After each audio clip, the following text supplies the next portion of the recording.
Hi, my name is Vincent Lancey. I'm here with my friend My name is Mike Bellabo. Mike Beliveau. What kind of injuries did you sustain, Mike? Well, let's see. This is a pretty long list, so I'll start from the beginning. In 2006, that's when I was first diagnosed with a juvenile pilocytic astrocytoma. It's a benign tumor that's non-cancerous, but it's a slow-growing tumor. So I've had many recurrences since the first diagnosis. Back in 2006, I had my first surgery to put a shunt in, a temporary shunt, and that was to drain the cerebral spinal fluid. I was actually suffering from hydrocephalus. If you're not sure what this means, it means fluid on the brain, and the pressure buildup in the head causes loss of brain cells, and you could die. Yeah. But went back to 2006, and then I had the shunt put in, and that drained. And one of the problems was the shunt, the drainage drained too quickly, and my brain hemorrhaged. So I had to have a emergency surgery because I almost died from a subdural hematoma. And this is basically like a stroke where blood collects in one part of the brain, and it'll kill you if they don't find it. I went to the St. Joseph's here at Tampa on MLK, and the doctor performed these first two surgeries. The emergency surgery, luckily I made it. They shaved my head. They actually cut all the way around my skull, pulled my scalp back, and took my head, the top of my skull off, and cleared up the problems. And then one of the things was my scalp had no sensitivity at all. And yeah, subdural hematoma, but I survived through that, and then I had a third surgery within another couple days, and that was called a third ventriculostomy. Basically, they went in through the third ventricle and drilled a hole through the wall of the third ventricle to allow the cerebral spinal fluid, or CSF, to drain around the blockage, which was the tumor. The tumor was blocking a valve and causing the extra pressure in my head. So then after that, started looking for a doctor to do a biopsy and also a resection. And not many doctors were willing to touch the type of tumor that I have because of its location, which is at the in between the brainstem and the pineal gland. It's a pineal gland tumor, they call it. It has calcification too, so it can't all be removed. But anyway, you have to go in through the back of my head, and I have quite a few scars. The fourth surgery was the resection. They took out the tumor, most of it, and I was symptom-free for 6 years. And then back in December of 2013, I believe. No? 14.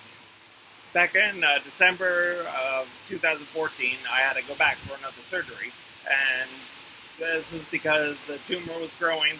There was also a cystic component to the cell of tumor mass.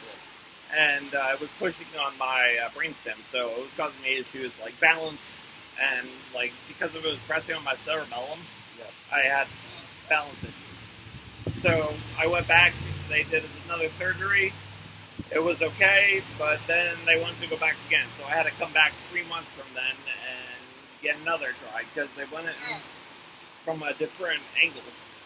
And so that was, 4, 5, 6, and then,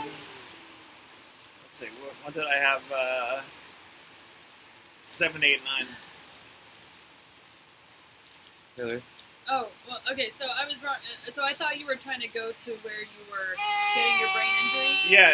Okay, because it was December of 2013, you were right, because I forgot you were doing it. December of 2013, I had another surgery, and they were very aggressive with removing the tumor because it had grown back so quickly. They went in, and they were all over the place. They took out probably 95% of the tumor, and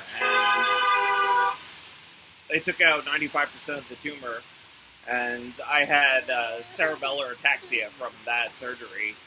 This is where I actually developed develop my brain injury, and probably one of the Couldn't worst talk? days of my life. I woke up from surgery. I couldn't talk. I couldn't move my hands right. I was like trying to move my hands, and they wouldn't do what I wanted them to do.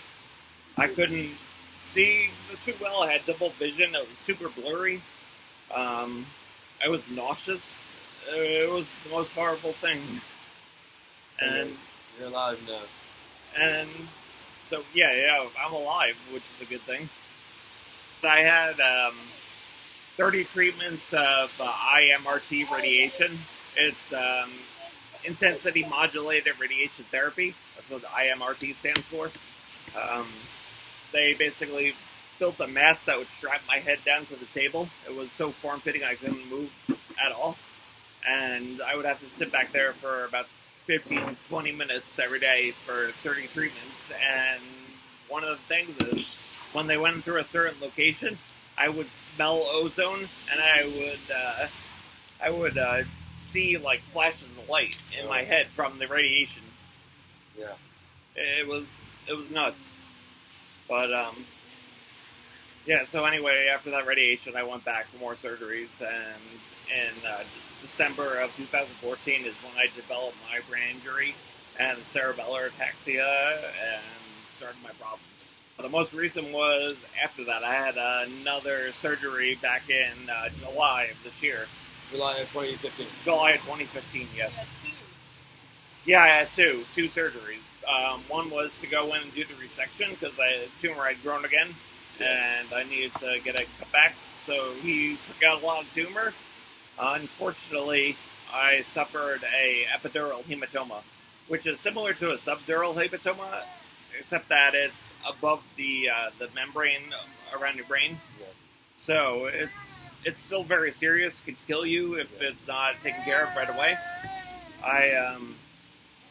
Here's the strange part. I actually had some out-of-body experiences while I was going through that.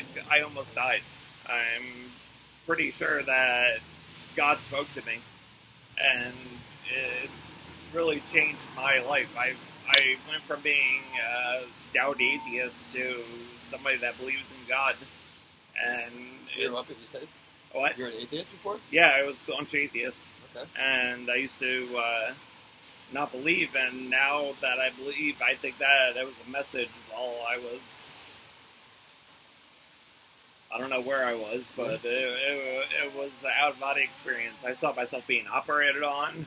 I went to some kind of hospital where they were nurses from the 1950s, which I'm pretty sure might have been angels. Yeah. But who knows? I really don't know. So it's reignited my spirituality, that's for sure. For sure. And maybe this is a good lesson that I've learned.